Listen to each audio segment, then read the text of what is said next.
My name is Tori Finley. I'm an interior designer here in Calgary. I've been working as an interior designer since 2010. I have a lifelong obsession with architecture that started when I was 13 years old, when I read The Phantom of the Opera. It is not well known, but the Phantom was an architect, and he designed the labyrinth of the theater in which he lived.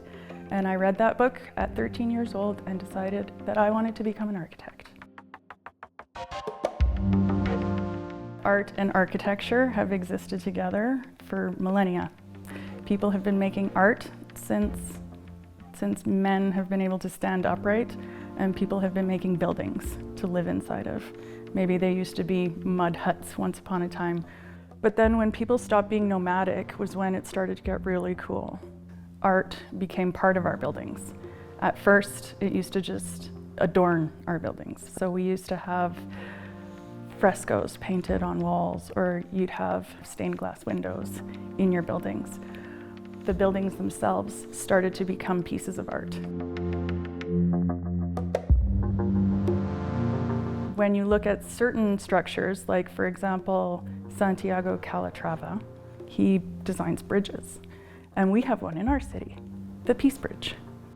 It's an interesting piece of art when you look at it, but it also serves a function. So the building itself, when you look at it from afar and you see it, it's interesting and it's cool to look at, but it also serves the purpose of carrying people across the river.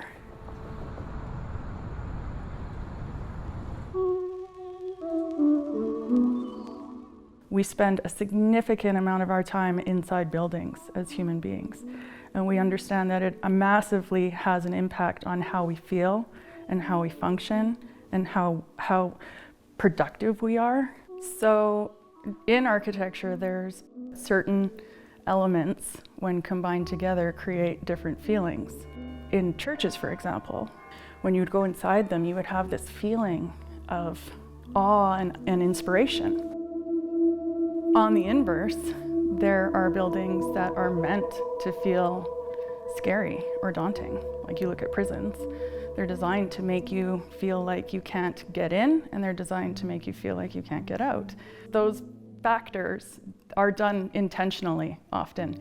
When they're not done intentionally, right? So if you have a building that has, that evokes a feeling that's unintentional, that's just bad design. Have you ever been inside a building that's 1,000 years old? I went to the Pantheon and I literally cried when I stood inside of it because it's so beautiful. Sorry.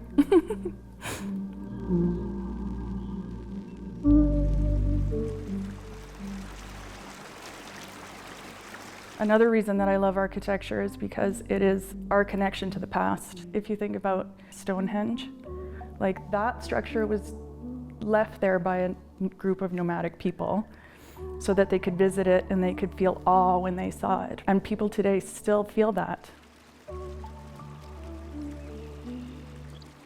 Buildings last for long after we're not here anymore.